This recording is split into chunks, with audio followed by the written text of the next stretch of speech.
фолк музика наспрема забавна. Да речеме дека е тоа еден необичен и вечно актуелен судир на македонската музичка сцена. Што е тоа што ве натера да се посветите на фолкерите наспрема оние што изведуваат забавна музика? Јас не мислам дека е судир, но мислам дека е една паралела која што вечно си тече. Фолкот си е фолк, попот е поп, рокот е рок и така натаму. Таа паралела јас умешно ја имав решено во моите почетоци на кариерата.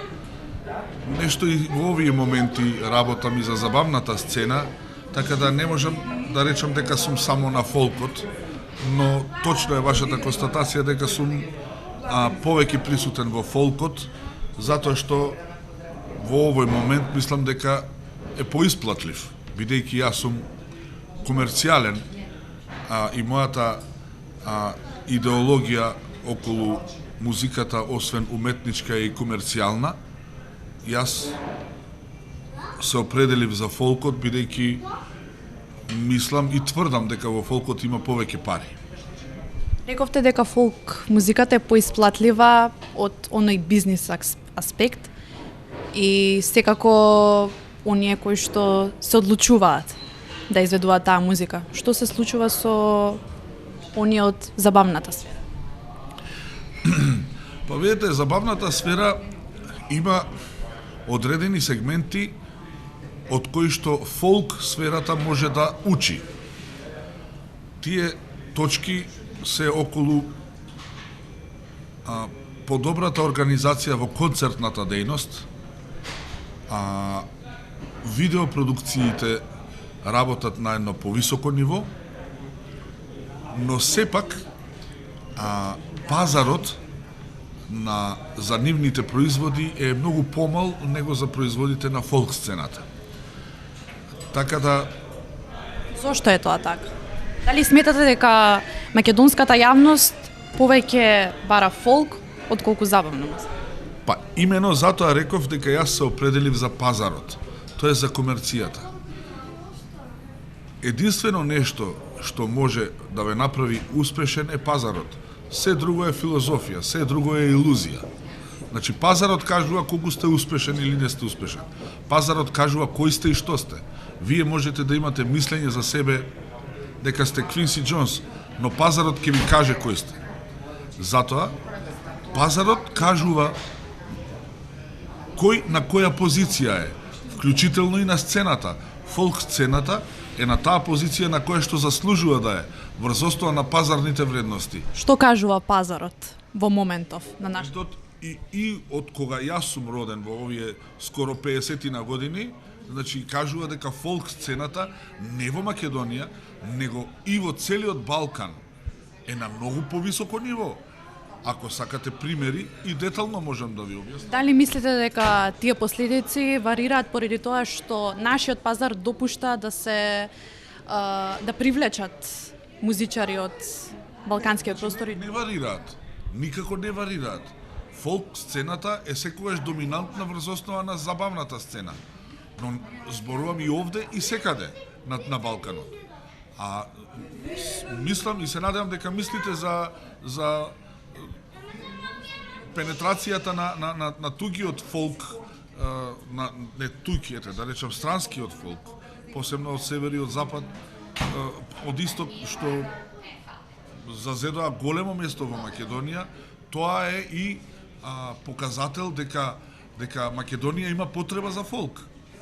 Има потреба за фолк, но повеќе го цени тугиот отколку нашето. Зошто е тоа? Значи, да почнеме прво од потребата. Има потреба од фолк. И тој фолк, било од каде, дури и грчки фолк, и албански фолк. Значи, тој фолк си се инфилтрира на овие простори. Наше е, како народ, како држава, мораме да имаме концепција. Право концепција на државно ниво, а после и собствена, интерна концепција. Како е можно ние сето тоа да си го заштитиме, бидејќи сето тоа е наш домашен производ. домашниот производ е економска гранка, која што мислам дека никој сериозно не ја свати. Тие што ја сватија сериозно, сериозно и живеат од неа. Јас можам или да се пофалам или да ви кажам вистина, дека јас ја имам таа работа сватено многу одамна сериозно. Јас живеам единствено само од музика. Единствено. Немам јас додатни приходи од било која економска сфера друга. Значи, сакам да кажам дека за фолкот во Македонија има место. Чим се увезува фолк, таа, значи, постои потреба. Готово. Логиката си го кажува своето. Но не се извезува доволно. Дали тоа варира поради така? Грешка. Тоа е наша грешка. Значи, за да се извезува, прво треба да се произведува. Ако се произведува, прво ќе се пополни таа дупка која што е овде потребна. А тврдам дека има голема место и голема дупка, има потреба за фолк, има за да се наполни. А сето тоа, ова се вашите обиди, се многу добри за да таа дупка се пополни, значи со домашен фолк, со домашно производство, нас ни се потребни медиумите.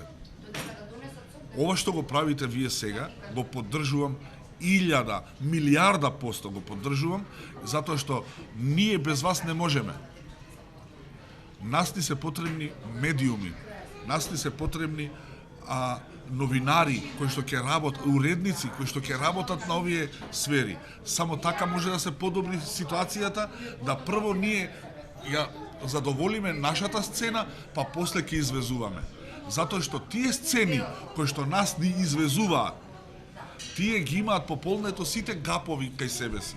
И тие бараат нови пазари. Со тоа се докажува дека музиката е бизнис. Таа е уметност, но е бизнис. Секаде во светот. Ние премногу лутаме со тоа музиката дали е македонска, дали има македонски корени или не. Македонски корени има секако. Значи имаме собствена музика, собствени ритмови, собствени автори. Имаме прекрасни автори. Ви кажувам, имаме подобри автори од цел регион. Го тврдам тоа. Имаме подобри пеачи од цел регион. Ама што недостаток? Организација. Само организација. Кога ќе има квантитет, ќе го избереме и квалитетот. Јас сум еден од тие кои што треба да се работи квантитативно. Никогаш не можете квалитетот да го определите сам по себе однапред. Сега јас ќе правам квалитетно. Јас ако знам да направам секоја песна да ме биде мене не каниме, значи нема да ќе бидат многу скапи. Разбирате? Значи, мораме да работиме. Народот е тој и времето се двата основни сегменти кои што се го седиментираат квалитетот. Од кога ќе се створи тој квалитет, прво квантитетот, па квалитетот, од тогаш можеме натаму да одиме нанапред. Народот ќе го отфрли неквалитетот. Со квалитет и во квалитетот имате делукс, прва класа, втора класа. Значи мораме да направиме класификација, мораме да работиме. За да работиме, мораме да бидеме мотивирани. Тоа е работата, организација ни треба. А никако не можам да ги заобиколам медиумите во однос на оние имаат главната роља. Медиумот е тој кој што некого може да го дигне во небеса и да го срози во една секунда. Затоа одговорноста е многу голема. И секогаш тоа одговорност зависи од оној на кој што е намената. Имено, нормално. Затоа реков одговорноста секој сам ја носи. Не постои колективна одговорност, постои поединечна одговорност. Тука да се разбереме. Имате работено како со постари, така и со помлади изведувачи. Неспорно е да се намене дека она што некогаш било не може да се повтори сега. Оној квалитет кој што го имаат изведувачи како Наум Петрески, како Зуица Лазова, како Круме Спасовски, некои доаѓени на македонската фолк сцена. Дали може младиви изведувачи кои што се сега на сегашната фолк сцена барем приближно или да го надминат тој успех кој што ги имале тие изведувачи? Јас сум оптимист и сигурно дека може.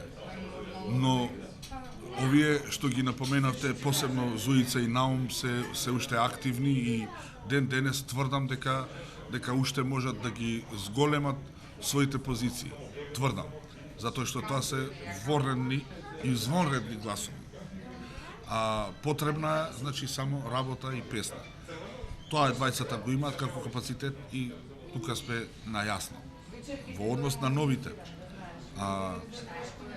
ако се направи анализа што направиле старите и што значи тоа успех, треба да дефинираме што е успех во Македонија. За некого е успех одредена позиција, за некого е успех одредена друга позиција, независно во плюс или во минус. Мислам дека ќе се вратам повторно на комерцијалниот аспект. Значи, комерцијалниот аспект, поглед кон се во светот носи прогрес, затоа што парата не ве остава мирен. Ако вие промашите нешто, ако утнете по наши да кажам, комерцијалниот аспект ќе биде многу лош во тој момент и тој ќе ве срози. И од тоа мора да извлечете поука дека нешто не е во ред. Кога ќе донесете таков заклучок дека нешто не е во ред, следниот чекор ќе ви биде многу поуспешен, затоа што мора да си признаете дека нешто не е во ред. Од кога ќе признаете дека нешто не е во ред, дури од тогаш почнувате со нова победа. Се друго е пораз. Тој момент, затоа викам, сите аспекти на животот, во градежништвото, во медицината, во уметноста, во не знам кој аспект е, да не индустријата. Комерцијалниот аспект е многу важен. Ако имате добра машина, најмодерна машина, ви ќе бидете попродуктивни, на пазарот ќе бидете поконкурентни и ќе бидете побогати. Тоа богатство што ќе го заработите, ќе го вложите во уште посовршена машина, тоа е прогресот. Комерцијалниот аспект на гледање на нештата го носи прогресот. Ние сме најевтини автори, најевтини пеачи, најевтини забави, најевтини нови години. Затоа што така сме се поставиле. Мораме да го менуваме тој концепт. Од кога ќе почнеме да го менуваме тој концепт, макар почнувајќи со 5% на измена во позитива, тогаш ќе очекуваме 15% подобро. Кога ќе почнеме да вложуваме од себе си повеќе 20%, ќе очекуваме повеќе 50%. Кога ќе вложиме 50% повеќе, ќе очекуваме 100%. Тоа е прогрес. Економијата има, тоа е наука. Јас не ја знам да се мешам со професори и со декани, но знам логиката на нештата, како мене ме научила, да речам, логиката, практиката ме научила. Од ваша гледна точка, од вашата работна сфера. Ова јас се што кажав, тоа е моje гледиште. И тоа гледиште мене ме донело до тој стадиум до кој што сум сега. За некого сум успешен, за некого не. Јас си знам до која дереđe сум. Јас мислам дека имам направено многу малку, дека допрва треба да се прават работите. Јас сум направил 15 до 20% од тоа што сум го замислил. Сега, мораме сите да бидеме прво самокритични и да имаме сон. Јас имам сон и тоа ќе го покажам. И вам ќе ви го докажам. Значи, само со работа и со планирана работа. Морате да имате сон и да имате рамки во кои што се движите. Така јас го гледам нештото на вашите гледишта. Тоа е мојот одговор. За крај да направиме една перспектива од ваша гледна точка во поглед на тоа зошто треба младата популација да ја посвети внимание на фолк музиката. Затоа што, како што напоменавме претходно, преплавени сме од Бугарија, од Србија, од изведувачи кои што настапуваат во нашите клубови, нашите дискотеки. Нивните концерти се пополни со гости наместо нашите. Зошто треба Што е тоа нашата естрада што го има, а што недостатно? Нашата естрада, на нашата фолк музика и недостасува пакување. Јас ви кажав, ние имаме прекрасни автори, прекрасни пеачи. Нас ни требаат медиумите да ни помогнат во пакувањето и ставањето на панделката на производот. Ние имаме се, само треба добро да го спакуваме. И ви реков, тој бунар кој што кај нас е исушен, треба да го наполниме и тогаш нема да има место за друго влијание. Нема влијание, тоа не е влијание, тоа е пазар. Тие блиски наши јазици, српскиот и дури и бугарскиот, значи, навлегоа, се инфилтрира, ви реков, тоа е поради потребата за фолк. Луѓето кои што не се занимаваа, кои што се занимаваа незадоволително, сите го осеќаат тоа. Значи, мора да вложиш сериозно, ова е бизнис. Колку повеќе ќе вложиш, толку повеќе ќе очекуваш и ќе си го штитиш својот бизнис. Тој што вложил малку, што да штити? 100-200 евра ќе ги штити. Дали биле или не биле тие, не е важно. Ама ако вложиш 5-10 евра, ти очекуваш да ти се вратат 50 или 100 евра. Тогаш мораш да создадеш одбранбен систем. Кога ќе почне виугите во мозокот да ти се развиваат, како да го штитиш сето тоа? Јас имам одговор за ова, еве, го начнав каков е одговорот за заштита на сето тоа. Ви го кажувам тоа, од лично искуство, бидејќи јас работам и за Бугарија, работам и за Србија, работам и за Македонија. Тоа е одговорот. Значи, зошто, еве ќе ви кажам еден голем пример. Романија е моментално најголемиот извозник на фолк на Балканот. Романија. Зошто романците немаат голем успех во Србија? Затоа што Србија добро го штити пазарот со собствена продукција. Својот производ. Собствениот производ со собствена продукција го брани. Собствениот простор го брани. Ние мораме да го, со што да го браниме ние? Кога до сега ние немавме музика, во 2, во 3 саат сабајле телевизиите пуштаја музика. Па нормално е во 8 ако го гледаш Пинк, да ти се свиѓа тебе Пинк. Тоа е нормална работа. Ако го гледаш Грант, нормално да ти се допаѓа Грант во прайм тајм. Ама македонската музика се пушта од 2 до 6 сабајле. Гледаност 0. А вамо имате гледаност, еве проверете ги рейтинг агенциите, па ќе видите како е. Нема случајни нешта. Тоа е бизнис. Нема случајни нешта.